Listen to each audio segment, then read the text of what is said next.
Bueno, muy buenas noches y realmente para mí es un privilegio estar aquí en la Academia Nacional de Medicina, sobre todo por el hecho de que es justamente en este espacio, en la Academia, cuando en determinados espacios y momentos de la historia del país se ha discutido el tema de la otredad, ¿no? Como no recordar a Carlos Enrique Pasoldán, secretario perpetuo de esta Academia, que fue uno de los primeros impulsores en estas discusiones, pero en realidad son varios momentos de la historia de la Academia de Medicina en los cuales es la propia Academia que pone en agenda este tema, sobre todo asociado al desarrollo de políticas públicas, y en ese sentido para mí es un doble placer el poder compartir nuestra experiencia en este espacio con tanta historia en ese sentido. Lo que voy a presentarles fundamentalmente es un poco una sistematización sobre las experiencias de aprendizaje sobre interculturalidad en la formación del programa de medicina en San Fernando en los últimos 10 años, del 2006 al 2016, y en ese sentido lo que queremos es un poco compartir esa experiencia para poder analizar los límites de lo que significa el desarrollo de competencias interculturales en lo que es los planes de estudios médicos y sobre todo en el campo cultural en el cual se mueve la formación en medicina. En realidad, este proceso se inicia con una reestructuración del antiguo curso de Ciencias Sociales y Realidad Nacional del año 2006, donde, digamos, una serie de circunstancias plantearon la posibilidad de hacer una modernización curricular de un curso que aproximadamente había tenido vaivenes en aproximadamente un periodo de 15 años.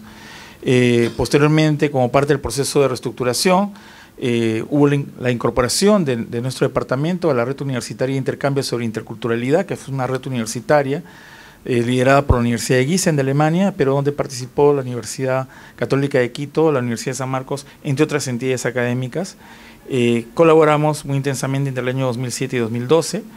Esta posibilidad nos permitió un nivel de transferencia y intercambio académico, el desarrollo de talleres de trabajo, tanto en Europa como en Quito, como en Lima, lo que permitió el despliegue progresivo de contenidos en antropología en el curso de Ciencias Sociales y Realidad Nacional. Después viene el año 2014 la discusión del nuevo plan de estudios de medicina, que es el que nos rige actualmente, y la implementación del nuevo curso de Sociología y Antropología aplicada a la medicina, que como refirió el doctor Salaverry, ya tiene, digamos, 2 años académicos de implementación para la Escuela de Medicina. En términos generales, el diseño de una nueva asignatura es un reto a la innovación, sobre todo en el contexto del campo cultural en que se mueve la formación médica. Entonces nosotros en ese sentido nos planteamos la pregunta de cómo enseñar una asignatura de Sociología y Antropología Médica desde una posición de marginalidad académica y simbólica en la Facultad de Medicina de una universidad pública peruana. Y en ese contexto es que para nosotros era importante transparentar desde dónde nos hacemos esta pregunta, quiénes nos la hacemos y para quién pensamos y desarrollamos la asignatura. Nos hacemos esta pregunta desde una universidad pública que tiene una gran cantidad de literatura que consigna su carácter conservadora, tradicionalista, mayoritariamente compuesta por médicos, portadores de una versión criolla de la biomedicina occidental y que es un centro de reproducción de una matriz cultural, de un hábitus médicos. Los estudiantes para los que pensamos la asignatura son alumnos de primer año que pasan el mayor filtro de selección del sistema educativo peruano, es decir, por cada chico que ingresa hay 58 postulantes que quedan en el camino, eligiendo la medicina como proyecto de vida, muchas veces a partir de producto de las industrias culturales, pensando en objetivos de movilidad social y con decisiones de partida ya establecidas en su proceso formativo, es decir, estos chicos de primer año ya tienen decisiones claramente explícitas en lo que significa elección de especialidades clínicas o quirúrgicas o la migración al exterior. Hace poco se publicó un estudio multicéntrico en 11 facultades de medicina de América Latina y más o menos en promedio en América Latina hay un 38-40% de alumnos del primer año que ya ingresan con la decisión de migración al extranjero, ¿no? Entonces es un fenómeno, digamos, que tiene una base muy amplia. Ahora, esta reflexión que nos la hacemos, obviamente no es neutral, tiene que ver con el tipo de mundo social y cultural que queremos presentar en la asignatura, más aún con un mundo real, el Perú, que es más difícil y hostil de lo que usualmente estamos dispuestos a admitir.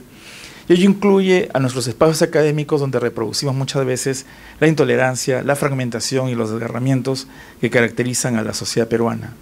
Y en ese sentido queremos un poco plantear desde dónde nos hemos tratado de construir la propuesta, y para nosotros es muy importante recuperar esa reflexión de uno de los profesores de nuestro departamento, el profesor Maskusinski, quien planteó en el año 47 esta reflexión muy importante. El médico, otra vez, ha de ser un hombre culto, capaz de comprender la trama de su civilización, de auscultar no solo a los enfermos, sino a las comunidades donde trabaja, a la nación que pertenece. Entonces, básicamente nuestra aspiración es que los estudiantes de medicina puedan establecer este diálogo con las comunidades, con su país, y en ese sentido lo que nosotros tenemos es esto, ¿no? Es generalmente esta es la foto de los alumnos de primer año en la ceremonia de recepción, ¿no? Es una foto, usualmente después ese es al inicio del primer semestre, nosotros tomamos el curso en el segundo semestre, pero ya esta foto nos muestra claramente el enorme peso simbólico que implica el estar en la universidad. Entonces es una enorme carga simbólica de la matriz institucional, del héroe cultural, del mandil blanco. Entonces desde ya es, digamos, una situación que definitivamente complejiza las posibilidades de que esos chicos puedan comenzar a tener una práctica crítica de la sociedad, de su propio proceso formativo y de la medicina a la cual van a comenzar a entrenarse. La propuesta de contenidos o ejes centrales del curso de Sociología y Antropología aplicada a la medicina parte básicamente de 3 elementos. Voy a declararme que estoy sano, ¿no? Bueno, núcleo de contenidos, ¿no? El proceso de salud de enfermedad como hecho social y cultural, ¿no? Y básicamente la competencia básica es que el estudiante reconozca el proceso de salud de enfermedad como una construcción cultural y social. Otro núcleo de contenidos tiene que ver con el reconocimiento de la otredad, y es decir, queremos que el estudiante adquiera la competencia de reconocerse y reconocer a sus semejantes como sujetos sociales y culturales. La matriz sociocultural de la medicina, que el estudiante tenga capacidad de reconocer a la medicina como un campo de reproducción social y cultural. Evidentemente, hubieron varias ideas que guiaron el diseño de la asignatura y que en estos 10 años y en estos procesos de intercambio con universidades con las cuales hemos tenido alianzas y con las cuales hemos podido discutir algunos de esos aspectos, guiaron el diseño de la asignatura. Primero, identificar contenidos asociados a problemas a los cuales los alumnos sean particularmente sensibles o tengan experiencias explícitas, como por ejemplo el racismo, ¿no? Muchos de los alumnos han sido discriminados alguna vez en su vida y por lo tanto desde esa experiencia de vida podemos generar algunos niveles de reflexividad importantes para poder generar experiencias educativas altamente significativas, ¿no? Buscamos elementos y experiencias de aprendizaje que movilicen emociones, que faciliten cuestionamientos y rupturas. En las conferencias teóricas usamos un lenguaje visual que capte la atención del estudiante. Introducimos elementos provenientes del ámbito cotidiano como punto de partida para las discusiones teóricas. Muchas veces empezamos con la carátula del comercio, ¿no? Y empezamos a discutir algunos temas. Gestionar el escenario práctico, buscando la apropiación creativa de los alumnos. Focalizar las competencias en logros de aprendizaje específicos, en competencias en que podamos nosotros medir de alguna manera. Y revertir el discurso biomédico, hegemónico, utilizando los mismos referentes culturales, orientados a un discurso más progresista, incluyendo la reflexión sobre el mundo social y cultural como parte de su identidad como colectivo y estilo de pensamiento sanfernandino. Es decir, tratamos de poner en valor toda una tradición de pensamiento y de resistencia cultural desde nuestra historia en la universidad para ponerla al servicio de este proceso de reflexión y de planteamiento alternativo y de reflexión crítica a la medicina. El espacio práctico, considerando el limitado tiempo disponible, estamos hablando de una asignatura de 3 créditos, se plantea un espacio de trabajo de prácticas en función de 3 elementos, ¿no? El desarrollo de la gestión de la otredad a partir del reconocimiento introspectivo y del análisis e interacción del grupo de alumnos como grupo social y cultural, ¿no? El desarrollo de una experiencia de etnografía o mini etnografía en base al modelo de Kleiman en los servicios de salud, para que los estudiantes reconozcan los servicios como espacios de reproducción cultural y vean expresiones del hábitos médicos. Y el estudio de expresiones subjetivas de la salud y enfermedad como evento social y cultural, aplicación también de la literatura y del cine en experiencias de aprendizaje. Básicamente en eso trabajamos los espacios prácticos. Hay un proceso de aprendizaje que tiene dos vías, una dimensión actitudinal, donde tratamos de lograr un proceso de autorreflexión personal, pasar a un proceso de reflexión respecto al otro y posteriormente a través de las herramientas etnográficas, una observación de las interacciones sociales y culturales para sobre eso de allí construir la crítica a partir de los elementos que desplegamos en la dimensión cognitiva, a partir de la visión de la salud, la enfermedad y la medicina como construcciones sociales y culturales. Ese es un proceso donde, de reflexión, donde el alumno se reconoce de partida como un sujeto social y cultural, con una subjetividad, con una historia y con una visión de la medicina y su futuro, a partir incluso de un desarrollo de un proceso de autobiografías, y posteriormente se pasa al proceso de reflexión y reconocimiento del otro semejante. El alumno comienza a reconocer a sus compañeros, a sus docentes, a la comunidad y a los pacientes como sujetos sociales y culturales en su condición de personas y ciudadanos. Posteriormente, el proceso de reflexión del reconocimiento del otro distinto en sus distintos contextos lo aterrizamos en una observación etnográfica en servicios de salud, donde el alumno reconoce a los otros en la dinámica de ese mundo microsocial, que son los servicios de salud.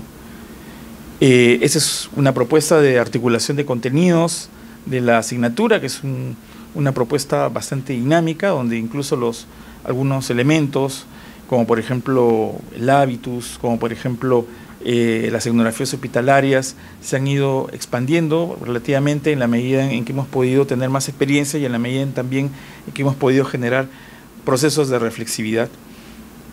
¿Por qué es importante la observación etnográfica de los servicios de salud como experiencia de aprendizaje? Es importante el reconocimiento del espacio y los servicios como generador de relaciones sociales y culturales. Y eso es algo que en estos momentos está en discusión en numerosos espacios académicos de América Latina, ¿no? En general, los servicios de salud son lugares donde se conforma la otredad, se construye un patrón de otredad, tanto a nivel del otro, en relación con el paciente, tanto con otras otredades, ¿no? Que son altamente objetivas, porque son profesiones distintas, que se visten de colores distintos, que tienen jerarquías distintas, saberes distintos y con legitimidades simbólicas distintas también. Entonces, evidentemente, estas otredades se conjugan en espacios donde los alumnos pueden observar y reflexionar elementos del contexto de los servicios, percepciones, discursos, interacciones, jerarquías y resistencias en ese mundo microsocial que son los servicios de salud. Finalmente, partimos de un ciclo de aprendizaje donde empezamos con un conjunto de problemas y preguntas, iniciamos procesos de reflexión, de autorreflexión, de reconocimiento, las observaciones etnográficas y síntesis y discusión que nos permiten avanzar, por lo menos en un nivel de problematización respecto al proceso de salud-enfermedad, a la carrera misma, etc. También hemos, desarrollado algunas herramientas de soporte. Ese es el Facebook de la asignatura, Sociología y Antropología, que de una u otra manera también nos permite generar una plataforma de recursos compartidos. Ese es, en el último semestre, el segundo semestre de 2016, en este espacio se colocaron 93 textos de apoyo, libros, artículos, 4 conferencias de universidades extranjeras, 27 videos entre películas, documentales, música y cortos vinculados a los contenidos de la asignatura, y de una u otra manera eso permitió que los alumnos no solamente tuvieran acceso a una mayor disponibilidad de material, sino que vieran el curso como algo vivo, como algo que podía reaccionar ante los problemas de coyuntura, pero como un espacio donde los alumnos también podían colocar contenido, donde también podían expresar su opinión sobre las cosas que los emocionan. Obviamente que también, mirando los recursos del Facebook, veíamos que cerca de los exámenes, como que la página era tendencia, ¿no? Pero bueno, de una u otra manera, esto nos ha permitido también un poco sintonizar con los chicos. La asignatura en términos de espacio de trabajo son 34 horas de teoría y 68 horas de trabajo práctico en el semestre, 210 alumnos, 13 docentes entre nombrados y contratados, una docente invitada, 15 grupos de trabajo, y en términos de la evaluación global del proceso educativo, de acuerdo a las encuestas que hemos realizado, el 84% de los alumnos al final de la asignatura reconocen haber cambiado su visión de la medicina. Y un 61% admitieron cambios en su vida centrados en una mayor empatía hacia el otro, ¿no? Obviamente que este es, digamos, lo que arrojan las encuestas. La autoevaluación de los alumnos, sin embargo, cuando ellos han hecho encuestas de autoevaluación para poder saber para que ellos mismos describan si han logrado las competencias, ellos declaran entre un 11 y 19%, de acuerdo al tipo de competencia, no alcanzan las competencias en niveles significativos. Y esto es sumamente importante porque a pesar de todo el despliegue, de todo el esfuerzo, hay un grupo de alumnos que no logran alcanzar las competencias en niveles significativos. El 100% de los grupos logran desarrollar el ejercicio de observación etnográfica y el 50% de los docentes logran desplegar en forma parcial instrumentos de medición de competencias, porque también ese es un punto importante. Nosotros en el sistema universitario nos preocupamos mucho de los contenidos, generalmente cumplimos con las calificaciones, pero desarrollamos poca evidencia empírica del proceso de transformación formativa. Entonces, estamos trabajando también en una línea de generar herramientas y ir desplegándolas progresivamente y hacer que los docentes puedan lograr gestionarlas adecuadamente. Es importante el tema de las observaciones, de las asignaciones etnográficas realizadas por los alumnos en los servicios de salud. Los alumnos logran reconocer y en algunos casos sistematizar condiciones de maltrato a los pacientes, discriminación racial que es muy frecuente en los servicios y una enorme indiferencia del personal de salud en el marco de un entorno de caos y en muchos casos de franco deterioro y precariedad que se observan en los hospitales públicos peruanos. Condición que los coloca en la frontera de los modelos que explican y definen los hospitales como organización, porque evidentemente cuando uno mira la teoría de Goffin, por ejemplo, sobre los hospitales totales, ¿no? Sobre la lógica, sobre la totalidad de la administración hospitalaria y lo confronta con el caos organizado que son los hospitales peruanos, sobre todo los hospitales en Lima, evidentemente eso es una experiencia muy dura para los alumnos, ¿no? Esta es una foto, por ejemplo, de una señora que prácticamente vivía en el hospital Loaiza y que dormía en las escaleras, en los jardines, cambiaba a su bebé en los espacios públicos. Este es un trabajo de un alumno que es interesante, ¿no? Desde el título, ¿no? La ciudad del caos, ¿no? Etnografía hospitalaria del Hospital Arzobispo Loaiza, ¿no? Entonces, yo creo que eso de una u otra manera muestra logros importantes que obviamente aspiramos a que por lo menos les dé una impronta crítica a los alumnos y que puedan seguir desarrollando como temas de investigación de tesis o un enfoque crítico de los servicios. Cuando ya vemos específicamente los resultados de algunas líneas de competencias evaluadas por los alumnos, cuando hablan sobre las condiciones de reflexión sobre el proceso formativo, escribiendo de manera sistemática sobre mis vivencias dependiendo de ellas, un 19.3% declaran o reportan un logro insuficiente. En lo que se refiere a una mayor actitud a escuchar y entender las circunstancias de otras personas, hay 12.2% de alumnos que reportan un logro insuficiente. Empatía y respeto por la diversidad y variedad de culturas de las personas que acuden al establecimiento de salud. Hay 11.6% que declaran logro insuficiente y de hecho es interesante en algunos casos como en algunas encuestas los alumnos declaran que no tienen ninguna empatía por el otro, ¿no? Entonces uno se pregunta, bueno, ¿y qué hace aquí este chico, no?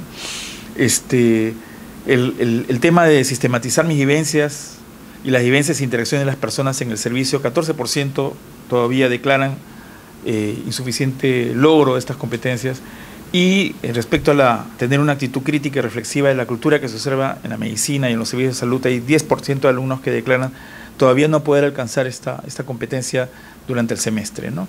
¿Qué problemas hemos identificado? Bueno, hay deficiencias estructurales que están en proceso de rectificación, tenemos deficiencias en el diseño del plan de estudios, 7 cursos dictados en forma simultánea en el semestre. De hecho, ya la actual gestión de la facultad está tomando medidas para, en el marco de la implementación de los estudios generales, poder tener una gestión mucho más racional del creditaje. El enorme peso del hábitos médicos y el plan de estudios oculto en el proceso formativo. O sea, hay prácticamente el peso de la cultura de los servicios, de la cultura de la biomedicina, y es muy fuerte, ¿no? Y hay un currículum oculto que también se ha observado en casi todas las facultades de medicina de América Latina, que tiene un enorme peso y tiene una enorme centralidad en el proceso formativo. Hay limitadas competencias en un grupo importante de docentes para el desarrollo de la propuesta formativa todavía. La necesidad de desarrollos teóricos y empíricos para el despliegue de algunas experiencias de aprendizaje, como las observaciones etnográficas en servicios de salud peruanos. Nos falta mucha investigación de base todavía, que es una cosa que aspiramos a desarrollar en este periodo. Hay un limitado uso de instrumentos de seguimiento y evaluación de las actividades y sobre todo los procesos de cambio en los alumnos. Ese es un problema realmente estructural, ¿no? Hay distintos investigadores han reflexionado sobre la dificultad de incorporar la medicina, incorporar la mirada del otro desde la biomedicina y desde el hábitos médicos. Y en general, en toda América Latina, sobre todo en el área andina, la introducción de los contenidos de interculturalidad en las facultades de medicina ha sido un proceso lento, con algunos fracasos significativos. Entonces hay una enorme literatura que da cuenta de estas dificultades. Sin embargo, creemos que es un reto que debemos afrontar, pero evidentemente es súper complicado, ¿no? Esta es una carta al editor que publicamos en Anales de la Facultad, donde un exalumno nuestro plantea una visión muy sincera, pues que realmente no tiene mucho interés en comunicarse con el otro, ¿no? Por muchas razones que aparecen muy transparentemente, y por eso en realidad se publica la carta, pero en realidad nos muestra lo difícil realmente que es y las resistencias que encontramos frente a abrir espacios de reflexividad respecto a la otredad, ¿no? ¿Qué elementos tenemos que analizar del proceso? Primero, la selección y organización de contenidos es un elemento central, involucra apuestas teóricas y éticas que deben ser explícitas. Y en ese sentido estamos avanzando mucho en ello. La centralidad de las capacidades y del liderazgo docente en el espacio de la práctica es central, es para conducir procesos de desaprender y de construir, y de aprender y construir.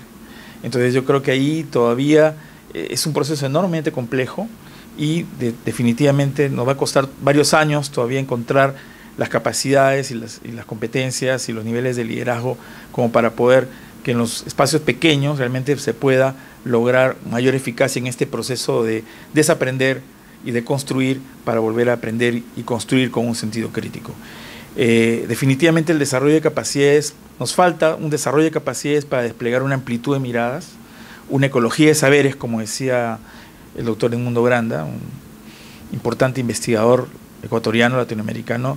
Creo de que al final lo que nosotros apostamos es una ecología de saberes que además responda a un escenario, digamos, emergente, que recién estamos conociendo de los servicios muchas veces, ¿no? Establecer una gestión educativa desde las limitaciones estructurales de los recursos de la universidad pública es importante. Reconocer también el peso de hábitos médicos y la cultura de la biomedicina y la necesidad de su caracterización explícita, y probablemente, digamos, la tendencia es que en el departamento vamos a tratar de focalizar el peso de las próximas investigaciones que hagamos en esta línea. Colocar en la mesa la forma tan perversa que tiene el sistema universitario peruano para decodificar algunos discursos, como el positivismo médico o la pedagogía constructivista, en un marco de deterioro del nivel de formación médica, que eso también necesitamos asumirlo. Y por otro lado, también tenemos algunas limitaciones del pensamiento crítico en el campo de la salud para caracterizar la complejidad de las tensiones del campo formativo más allá de la hegemonía de la biomedicina. Creemos que efectivamente hay un tema de un pensamiento médico hegemónico, pero también tenemos una complejidad de tensiones propias de la complejidad del campo social peruano, que eso nos falta construir muchas observaciones empíricas y mucho elemento de investigación para caracterizarlo mejor. Actualmente estamos trabajando varias líneas de exploración en el espacio que tuvimos en este verano. Logramos trabajar, por ejemplo, experimentalmente un ciclo de cine en el ámbito de la antropología.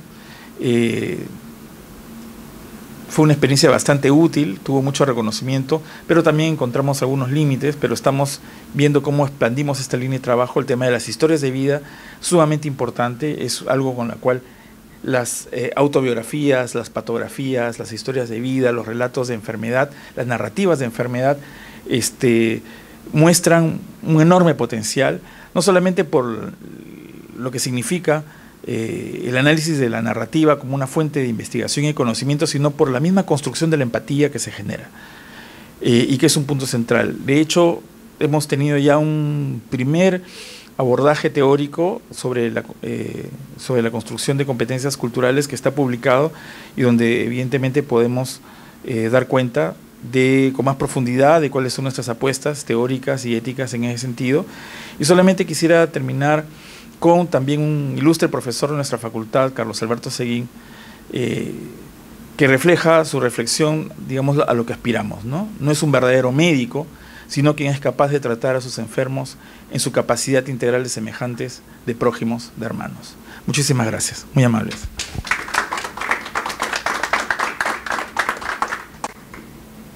Agradecemos al doctor Murillo por esta experiencia todavía incipiente de incorporación de contenidos interculturales en el currículo de medicina.